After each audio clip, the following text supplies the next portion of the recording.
Hello friends, எல்லாருக்கும் வணக்கம். இன்றைக்கி நம்ம நிக்கிஸ் கிச்சனில் ரொம்பவே சுலபமாக வீட்டிலையே சாக்லேட் பேஸ்ட்ரி எப்படி செய்கிறதுன்னு பார்க்கலாங்க. சாக்லேட் பேஸ்ட்ரினா ஒன்றும் இல்லை, நம்ம பேக்கரியில் பார்த்திங்கன்னா பீஸாக கேக் வந்து கட் பண்ணி வச்சுருப்பாங்க இல்லைங்களா, அதை தான் நம்ம இன்றைக்கி செய்ய போகிறோம். நான் இந்த பேஸ்ட்ரி செய்கிறதுக்கு எந்த விதமான சோடா உப்போ, மைதா மாவு, கொக்கோ பவுடர், அப்புறமா விப்பிங் க்ரீமோ, பட்டரோ, எக்கோ, அவனோ இல்லாமல் ரொம்ப ஈஸியாக 3 பொருளை வச்சு செஞ்சு காமிக்க போகிறேன். செய்கிறது ரொம்ப சுலபம், சாப்பிட்றதுக்கு ரொம்ப நல்ல சாஃப்ட் அண்ட் ஃப்ளஃபியாக இருக்கும். கடையில் வாங்குற மாதிரி உங்களுக்கு கேக் வந்து சாஃப்டாக இருக்கும். இது எப்படி செய்கிறது, இதுக்கான அளவுகள் என்னென்ன அப்படிங்கிறத பார்த்துடலாம் வாங்க. இந்த பேஸ்ட்ரி செய்கிறதுக்கு நான் இன்றைக்கி 2 பாக்கெட் ஓரியோ பிஸ்கட் எடுத்திருக்கேன். ஒரு பாக்கெட் வந்து 120 கிராம் இருக்குது. அப்போ டோட்டலாக 240 கிராம் அளவுக்கு இந்த பிஸ்கட்டோட வெயிட் இருக்குது. இதை வந்து கட் பண்ணி ஒரு பவுலில் சேர்த்துட்டு பிஸ்கட் தனியாக, க்ரீம் தனியாக நம்ம இதை வந்து பிரித்து எடுத்துக்க போகிறோம். இந்த பிஸ்கட் வச்சு தான் பண்ணணுமா அப்படின்னு கேட்டிங்கன்னா இல்லை, நீங்கள் எந்த சாக்லேட் பிஸ்கட் வேணாலும் யூஸ் பண்ணி பண்ணிக்கலாம். பட் க்ரீம் இருக்கிற பிஸ்கட்டாக பார்த்து எடுத்துக்கோங்க.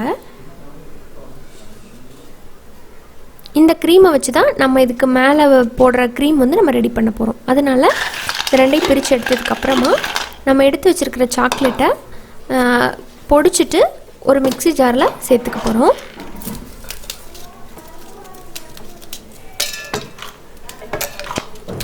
மிக்ஸி ஜாரில் சேர்த்துட்டு இதை நல்லா மையாக அரைச்சி எடுத்துகிட்டு வந்துடுங்க.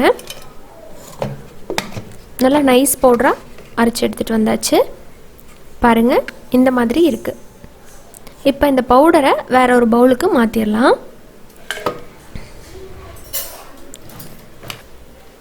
மாற்றினதுக்கப்புறமா இதில் ஒரு டீஸ்பூன் அளவுக்கு பேக்கிங் பவுடர் சேர்த்து நல்லா மிக்ஸ் பண்ணுங்கள்.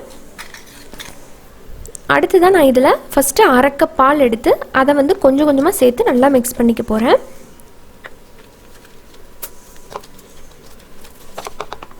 இப்போ பார்த்தீங்கன்னா நான் எடுத்த 1/2 கப் பாலும் வந்து தீந்துருச்சு. அதுக்கப்புறமா இன்னொரு 1/4 கப் அளவுக்கு பால் ஃபில் பண்ணி மறுபடியும் சேர்த்துக்கலாம்.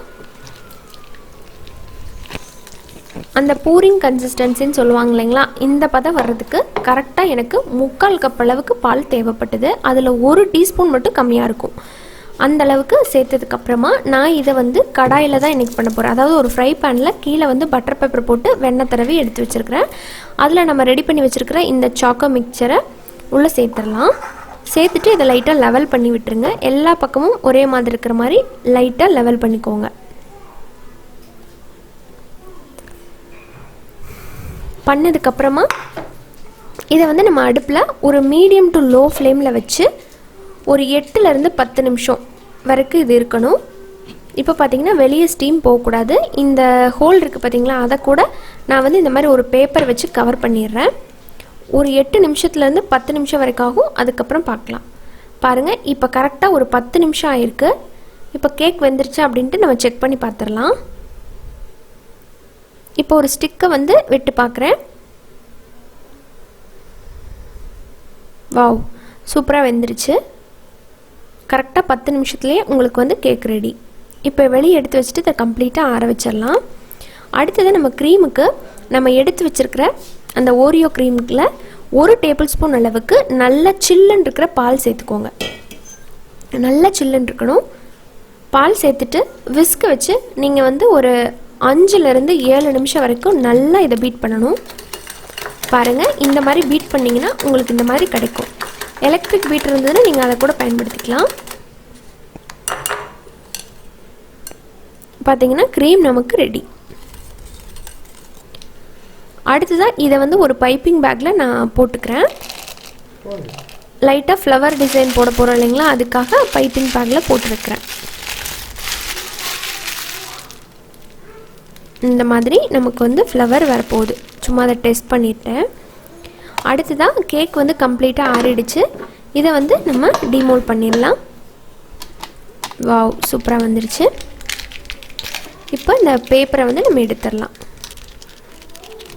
இந்த மாதிரி கட் பண்ணிகிட்டு இருக்கும்போது பார்த்திங்கன்னா கரண்ட்டு கட் ஆகிடுச்சு. ஸோ ரொம்ப நேரமாக கரண்ட்டு வரவே இல்லை. இருந்தாலும் நம்ம பண்ணிகிட்டே இருக்கோம்.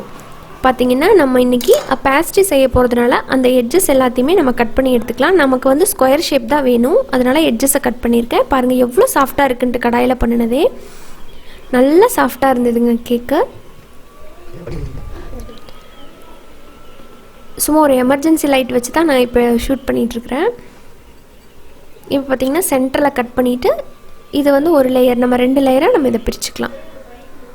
இப்போ கீழ் லேயரில் வந்து நம்ம எடுத்து வச்சுருக்கிற க்ரீமை அப்ளை பண்ணிவிட்டு அடுத்த லேயர் கேக்கை வந்து மேலே வச்சிடலாம். நீங்கள் இதில் வேணுன்னா சுகர் சிரப் வந்து போட்டுக்கலாம், பட் நான் போடலை. நல்லா கேக் வந்து சாஃப்டாக இருக்கிறதுனால நான் போடலை. இப்போ மேல் பக்கமும் நம்ம ரெடி பண்ணி வச்சுருக்கிற க்ரீம் அப்ளை பண்ணிக்கலாம்.